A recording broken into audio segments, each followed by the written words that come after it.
മറുവശത്ത് പരമ്പരാഗത രാഷ്ട്രീയ കോട്ടകളെ നടുക്കിക്കൊണ്ട് വെറും 4 ദിവസം കൊണ്ട് BJP പോലും സോഷ്യൽ മീഡിയയിൽ പിന്നിലാക്കി കോടിക്കണക്കിന് ഫോളോവേഴ്സുമായി ഒരു പാർട്ടി അവതരിക്കുന്നു. അതാണ് കോക്രോച്ച് ജനതാ പാർട്ടി. യുവതലമുറയെ മുന്നിൽ നിർത്തി BJPയെ ലക്ഷ്യമിട്ട് അവർ തൊടുക്കുന്ന ഓരോ മീമുകളും കൃത്യം കുറിക്കുകൊള്ളുന്നവയാണ്.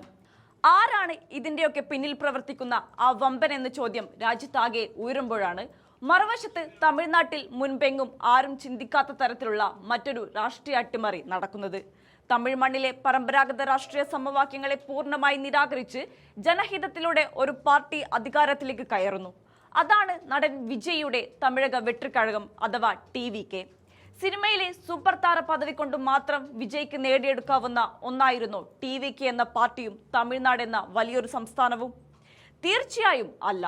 അവിടെ രാഷ്ട്രീയത്തിന്റെ കാറ്റ് മാറി വീശിയ ആ നിമിഷം തന്നെ കോൺഗ്രസ് നേതാവ് രാഹുൽ ഗാന്ധി അവിടേക്ക് ഓടിയെത്തുകയും വർഷങ്ങളായുള്ള സഖ്യകക്ഷിയായ DMK പോലും വെട്ടിമാറ്റി വിജയ്ക്ക് കൈകൊടുക്കുകയും ചെയ്തു. ഇതിന് അടിവരയിടുന്ന ഒരു സംഭവം മുൻപും നടന്നിരുന്നു. വിജയുടെ പാർട്ടി പ്രചാരണ സമയത്തുണ്ടായ വലിയൊരു ദുരന്തത്തിന് പിന്നാലെ വിജയ് നേരെ പോയതും സഹായത്തിനായി ആദ്യം വിളിച്ചതുമൊക്കെ രാഹുൽ ഗാന്ധിയായിരുന്നു എന്ന് അന്നത്തെ മാധ്യമ റിപ്പോർട്ടുകൾ വ്യക്തമാക്കുന്നുണ്ട്. ആ രാഷ്ട്രീയ നീക്കങ്ങൾ അവിടെ നിൽക്കട്ടെ, നമുക്ക് വീണ്ടും ഈ കോക്രോച്ച് പാർട്ടിയിലേക്ക് തന്നെ വരാം. ഇന്ത്യയിൽ BJP അധികാരത്തിൽ വന്നതിനു ശേഷം EVM എന്ന വോട്ടിംഗ് യന്ത്രങ്ങളിൽ വ്യാപകമായ അട്ടിമറി നടന്നു എന്ന വലിയൊരു ആരോപണം രാജ്യത്തുണ്ട്. വോട്ടർ പട്ടികയിൽ പോലും ഭരണകൂടം വലിയ തോതിലുള്ള ക്രമക്കേടുകൾ നടത്തി. ബംഗാളിലെയും നേപ്പാളിലെയും മോഡലുകൾ വരെ ഇന്ത്യയുടെ വോട്ടർ പട്ടികയിൽ 100-ലധികം തവണ ഇടം പിടിക്കുകയും അവർ ഇവിടെ വോട്ട് രേഖപ്പെടുത്തി എന്ന് ഔദ്യോഗിക രേഖകൾ തെളിയിക്കുകയും ചെയ്തു. ഒരു പിതാവിന്റെ പേരിൽ ഒരേ വീട്ടുവിലാസത്തിൽ 100 കണക്കിന് വ്യാജ വോട്ടർമാരാണ് വോട്ട് ചെയ്തു പോയത്. അത് സംഭവിച്ചതാകട്ടെ കോൺഗ്രസ് വിജയിക്കുമെന്ന് പൂർണ്ണ ഉറപ്പുള്ള സംസ്ഥാനങ്ങളിലും മണ്ഡലങ്ങളിലും, പ്രത്യേകിച്ച് ഉത്തരേന്ത്യയിലുടനീളവുമാണ്. ഈ വൻ അട്ടിമറിയും ക്രമക്കേടും മാസങ്ങൾ നീണ്ട കൃത്യമായ അന്വേഷണത്തൊടുവിൽ എല്ലാ തെളിവുകളോടെയും കൂടിയാണ് പ്രതിപക്ഷ നേതാവായ രാഹുൽ ഗാന്ധി മാധ്യമങ്ങളുടെ രാജ്യത്തിന് മുന്നിൽ വോട്ട് ചോർച്ചയായി ഉയർത്തിക്കാട്ടിയത്. എന്നാൽ ഇതിനോട് തെരഞ്ഞെടുപ്പ് കമ്മീഷൻ പ്രതികരിച്ചത് രാഹുൽ ഗാന്ധി കള്ളം പറയുന്നു എന്നാണ്. രാജ്യത്തെ പരമോന്നത കോടതിയിൽ നിയമത്തിന്റെ വലുതും ചെറുതുമായ എല്ലാ പഴുതുകളും ഉപയോഗിച്ച് തെരഞ്ഞെടുപ്പ് കമ്മീഷൻ തങ്ങളുടെ ഈ പല്ലവി ആവർത്തിച്ചുകൊണ്ടേയിരുന്നു. ഇതിനെല്ലാം മറയ്ക്കാൻ രാഹുൽ ഗാന്ധിയെ വീണ്ടും പപ്പു എന്ന് വിളിച്ച് പരിഹസിക്കാനും ജനങ്ങൾക്കിടയിൽ അദ്ദേഹത്തെ നാണം കെടുത്താനുമായി BJPയുടെ PR ഏജൻസികൾ കോടികൾ ഒഴുക്കി പണിയെടുത്തുകൊണ്ടേയിരുന്നു. എന്നാൽ ഈ കള്ളപ്രചാരണങ്ങൾക്കപ്പുറത്താണ് സോഷ്യൽ മീഡിയയിൽ കോക്രോച്ച് പാർട്ടിയെ പോലൊരു കൂട്ടായ്മ പെട്ടെന്ന് ഉയർന്നു വരുന്നതും അവർ ജനങ്ങളിലേക്ക് ഇറങ്ങിച്ചെല്ലുന്നതും. വമ്പന്മാരായ രാഷ്ട്രീയക്കാരെ വിറപ്പിച്ചുകൊണ്ട് ഈ കോക്രോച്ച് പാർട്ടി ജനങ്ങളോട് വിളിച്ചു പറയുന്നത് രാഹുൽ ഗാന്ധി മുൻപ് രാജ്യത്തോട് വിളിച്ചു പറഞ്ഞ അതേ സത്യങ്ങളാണ്. കണ്ടാൽ തമാശയായി തോന്നുമെങ്കിലും വളരെ വിചിത്രവും എന്നാൽ കൃത്യവുമായ യോഗ്യതകളാണ് ഈ പാർട്ടിയിൽ അംഗമാകാൻ അവർ മുന്നോട്ട് വെക്കുന്നത്. തൊഴിലില്ലാത്തവർ, കുഴിമടിയന്മാർ, മടിച്ചികൾ, ദിവസേന 12 മണിക്കൂറിലധികം സമൂഹ മാധ്യമങ്ങൾ ഉപയോഗിക്കുന്നവർ എന്നിവർക്കാണ് ഇതിൽ മുൻഗണന.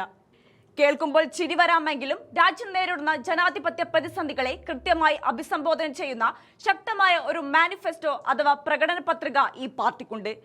വിരമിക്കുന്ന സുപ്രീം കോടതി ചീഫ് ജസ്റ്റിസുമാർക്ക് ഭരണകക്ഷികൾ രാജ്യസഭാ സ്ഥാനങ്ങൾ നൽകി ഉപകാര സ്മരണ കാട്ടുന്ന രീതി പൂർണ്ണമായി നിരോധിക്കുക, തെരഞ്ഞെടുപ്പിൽ വോട്ടർമാരുടെ അർഹതപ്പെട്ട വോട്ടുകൾ മനഃപൂർവ്വം നീക്കം ചെയ്താൽ അതിന് ഉത്തരവാദിയായ ചീഫ് ഇലക്ഷൻ കമ്മീഷണർക്കെതിരെ രാജ്യദ്രോഹ കുറ്റത്തിന് സമാനമായ UAPA വകുപ്പ് പ്രകാരം കേസെടുക്കുക, പാർലമെന്റിലും മന്ത്രിസഭയിലും സ്ത്രീകൾക്ക് കൃത്യമായ 50% സംവരണം ഉറപ്പാക്കുക, പ്രമുഖ കോർപ്പറേറ്റുകളുടെ മാത്രം ഉടമസ്ഥതയിലുള്ളതും ഭരണകൂടത്തിന് ദാസ്യവേല ചെയ്യുന്നതുമായ മാധ്യമ സ്ഥാപനങ്ങളുടെ ലൈസൻസ് റദ്ദാക്കുക, ജനവിധി അട്ടിമറിച്ച് പണത്തിനു വേണ്ടി കൂറുമാറുന്ന MPമാരെയും MLAമാരെയും 20 വർഷത്തേക്ക് തെരഞ്ഞെടുപ്പിൽ മത്സരിക്കുന്നതിൽ നിന്ന് പൂർണ്ണമായി വിലക്കുക എന്നിവയാണ് ഇവരുടെ പ്രധാന ആവശ്യങ്ങൾ.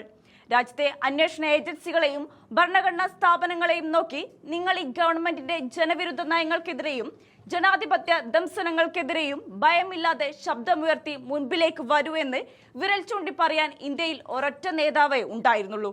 അത് രാഹുൽ ഗാന്ധിയാണ്.